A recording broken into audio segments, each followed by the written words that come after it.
Students, welcome to future vision study centre.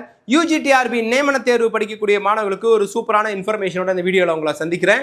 அதாவது இந்த UGTRB தேர்வில் கண்டிப்பாக எனக்கு 100% வேலை கிடைச்சே ஆகணும், எந்த விதமான காம்ப்ரமைஸும் கிடையாது. அதுக்கு நான் என்ன பண்ணுறது அப்படின்ற கூடிய மாணவர்களுக்கும் ஓகே. அதுக்கப்புறம் இப்போ எலெக்ஷன் டேட்லாம் அறிவிச்சிட்டாங்களே, எக்ஸாம்லாம் தள்ளி போகுது, நாங்கள் கொஞ்சம் ஃப்ளெக்சிபிளாக படிக்கக்கூடிய மாணவர்களுக்கும் ஒரு சின்ன இன்ஃபர்மேஷன் தான். டெய்லி நீங்கள் 8 hours படிக்க ஆரம்பிச்சிங்கன்னா கன்ஃபார்ம் உங்களுக்கு கவர்மெண்ட் ஜாப் கிடைக்கும்.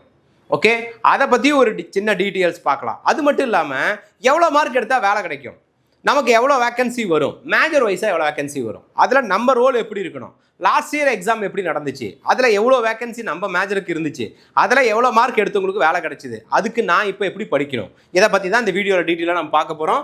அது மட்டும் இல்லாமல் இப்போ உங்களுக்கு தெரியும் எலெக்ஷன் டேட் அறிவிச்சிட்டாங்க. ஸோ நிறைய மாணவர்களுடைய மத்தியில் என்ன இருக்கும், கால்ஃபர் இப்போ வராது, எலெக்ஷன்லாம் முடிச்சு வரும், புது கவர்மெண்ட் அமைச்சதுக்கு அப்புறம் தான் வரும், ஃபண்டுலாம் அதுக்கு நிறையா ஒதுக்கணும், ஸோ ஒரு லாங் பீரியட் ஆகும், கொஞ்சம் ஃப்ரீயாக இருக்கலாம் அப்படின்னு நினைக்கிறீங்க இல்லையா?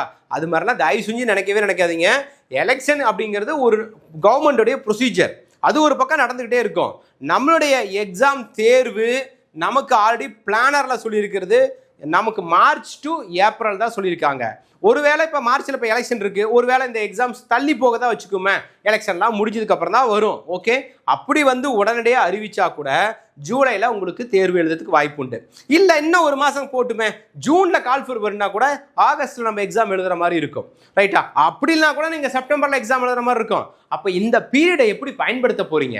ஃப்ரீயாக விட போகிறீங்களா, இல்லை இப்போ எப்படி ஒரு ஃபோர்ஸோட படிக்க ஆரம்பிச்சிங்களோ அதை கண்டினியூ பண்ண போகிறீங்களா?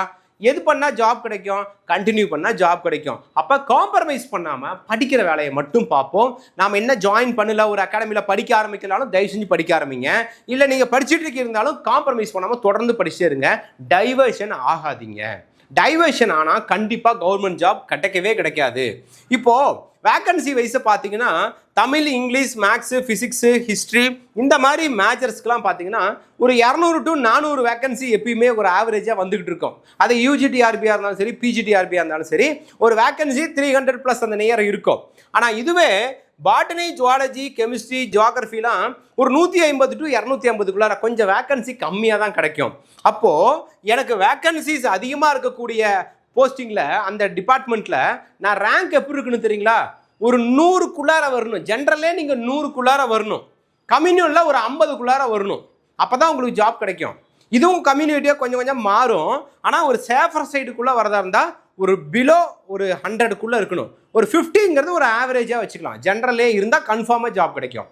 ஓகே, இதுவே இந்த மேஜருக்கு பாட்டனி, ஜுவாலஜி, கெமிஸ்ட்ரி, ஜியாகிரஃபிக்கெலாம் ஒரு 40 to 40 நீங்கள் இருக்கணும், கம்மி ரேங்க்குள்ளே இருக்கணும். அப்போ அதுதான் மெரிட்டு.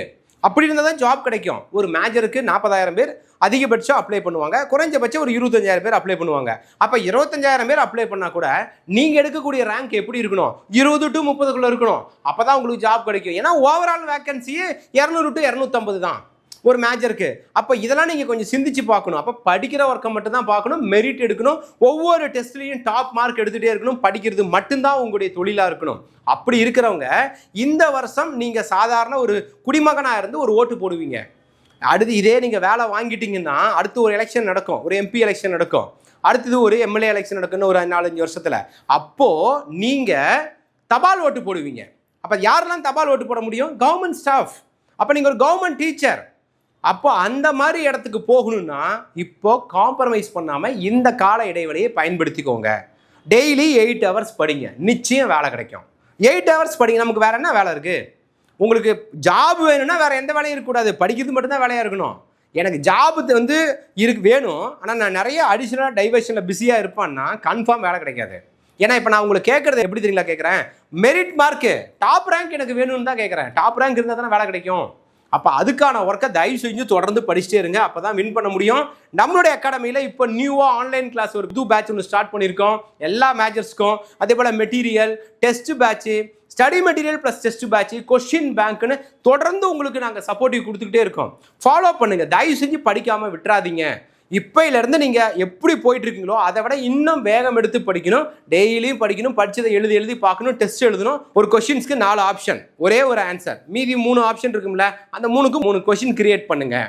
ஓகே, இது மாதிரி நீங்க தொடர்ந்து படிச்சுட்டே இருக்கணும், காம்ப்ரமைஸ் பண்ணக்கூடாது, வைராகியமா படிக்கணும். அடுத்த எலெக்ஷனுக்கு நீங்க கவர்மெண்ட் ஸ்டாஃபா இருந்து நீங்க ரூல் பண்ண போறீங்களா, இல்ல அப்பயும் சராசரியா ஒரு குடிமகனா இருந்து ஓட்டு போட போறீங்களான்றது உங்களுடைய கையில தான் இருக்கு. ஓகே, கண்டிப்பா அரசு ஆசிரியர் ஆகணும்னா எந்த இடத்துலையும் டைவேஷன் ஆகாம இலக்கம் மட்டும் ஃபிக்ஸ் பண்ணி காம்ப்ரமைஸ் பண்ணாம தொடர்ந்து படிச்சுட்டே இருங்க. நம்ம அகாடமி தொடர்ந்து உங்களுக்கு நிறைய சப்போர்ட் கொடுத்துக்கிட்டே இருக்கும். அதை நீங்க யூஸ் பண்ணிக்கோங்க. All the best. தேங்க்யூ.